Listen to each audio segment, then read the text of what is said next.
Recientemente escuchamos la noticia de que el presidente Trump había considerado vender a Puerto Rico como una propiedad que ha depreciado. ¿Pero lo puede hacer? El derecho internacional dice que no, pero la Constitución y el derecho de Estados Unidos dicen que sí.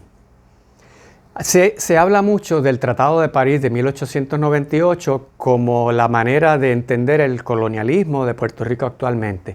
Pero el Tratado de París fue de una época en que el colonialismo era legal en el mundo.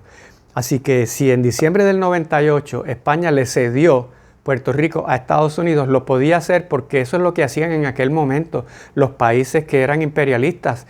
Inclusive se llamaban así, el Imperio Británico, el Imperio Francés.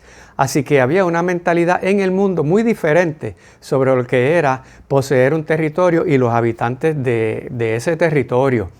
Pero eso fue variando con el tiempo. Todavía en el 1917 Estados Unidos pudo comprar un territorio y sus habitantes. Fueron las Islas Vírgenes, lo que llamamos hoy US Virgin Islands, las compró a Dinamarca a $295 el acre, un total de 25 millones. Y en aquel momento mucha gente en Estados Unidos pensó que eso era carísimo, que habían pagado demasiado, ¿verdad? Sin considerar que allí había seres humanos, que era realmente lo importante.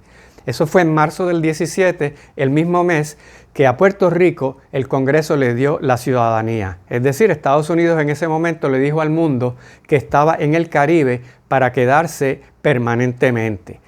Pero ya para el 1945, cuando surgen las Naciones Unidas, cambia totalmente el panorama. Y las Naciones Unidas deciden y decretan que el colonialismo es ilegal. Es más, establecen básicamente que ser colonia de un país es lo mismo que una persona ser propiedad de otra persona. Es decir, que el colonialismo es esclavitud a nivel internacional. Y lo prohibieron.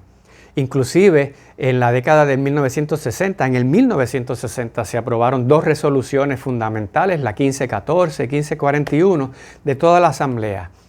Ahora, después del 60, el 70, el tema del colonialismo fue bajando de importancia a nivel de la comunidad internacional. Y ya en la década del 80 se independizan prácticamente las últimas en el Caribe, básicamente. Y el mundo le perdió el interés al tema del colonialismo y quedó entonces Puerto Rico y un puñado de países no independientes básicamente olvidados por la comunidad internacional. Solamente el Comité de Descolonización atiende el caso de Puerto Rico y prácticamente todos los años dice que Puerto Rico tiene que descolonizarse. Pero el problema es que las Naciones Unidas, la última vez que habló sobre Puerto Rico fue en el 1953. Y en aquel momento dijo que Puerto Rico no era una colonia. Así que tendría que volver a hablar las Naciones Unidas para expresarse. De todas formas, el peso político, si Estados Unidos decidiera vender a Puerto Rico, si encontrara un comprador, el peso político a nivel internacional sería enorme. Y, sin embargo, Estados Unidos tiene el poder para hacerlo. Rusia se apropió de Crimea, y hubo muchas resoluciones en contra, pero todavía está ahí. China con Tibet, Israel con Palestina. Hay muchos casos de países que han violentado esa norma del derecho internacional, pero han tenido la fuerza para hacerle caso omiso a las resoluciones de la ONU. Así que eso nos lleva al contexto de Estados Unidos.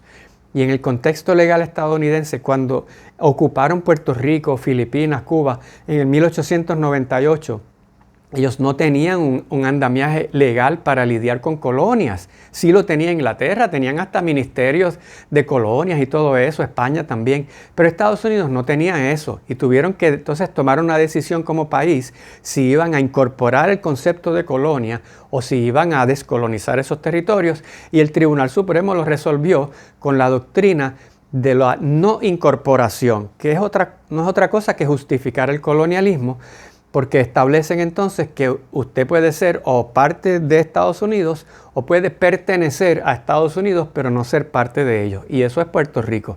Así que eso fue al principio, en los años 20, 1920 por ahí. Así que el Tribunal Supremo creó la doctrina jurídica para justificar a largo plazo el colonialismo.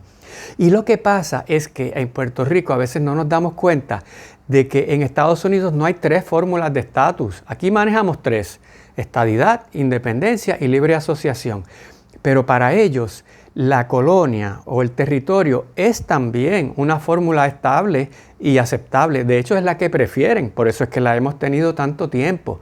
Para ellos eso no es un problema y ya lo han normalizado y justificado a través de su sistema jurídico. Los casos de Sánchez Valle, la misma legislación de promesa, hablan de lo mismo, de que el Congreso tiene el poder sobre un territorio. La Constitución es un parrafito pequeño que no dice mucho, solamente dice que el Congreso es dueño de los territorios y el Congreso decide. Claro, eso lo hace a iniciativa del presidente, que el presidente es el que dirige la política exterior y la política interior del país. Como usted quiera considerar a Puerto Rico, la iniciativa es del presidente, pero la aprobación tiene que venir del Congreso, como cuando entra un estado, el Congreso lo tiene que aprobar. Así que ellos ya normalizaron, para ellos esto no es un problema, y ellos ya diseñaron una doctrina jurídica que justifica el tener un territorio o tener una colonia. Así que el problema no se va a resolver allí, sino tiene que iniciarse. La iniciativa tiene que venir desde Puerto Rico, porque si no, ellos nos siguen viendo, por lo menos en los círculos importantes de poder, como un real estate, como un edificio del que usted es dueño, y dentro de ese edificio hay unos inquilinos, pero están ahí alquilados. Y ese edificio usted se lo puede vender a otro propietario y ese propietario hereda las condiciones de esos inquilinos, pero puede cambiar el contrato y puede hasta sacarlos de allí. Yo sé que la analogía hay que estirarla mucho para hablar de un país, pero esa es la visión de Donald Trump particularmente. Hablaba de comprar Groenlandia en el mismo tiempo que hablaba de vender Puerto Rico. Así que esa es su visión. Ahora, si para nosotros solamente hay 3 alternativas y no hay una cuarta, porque para nosotros es evidente que el tema del colonialismo es un problema constante.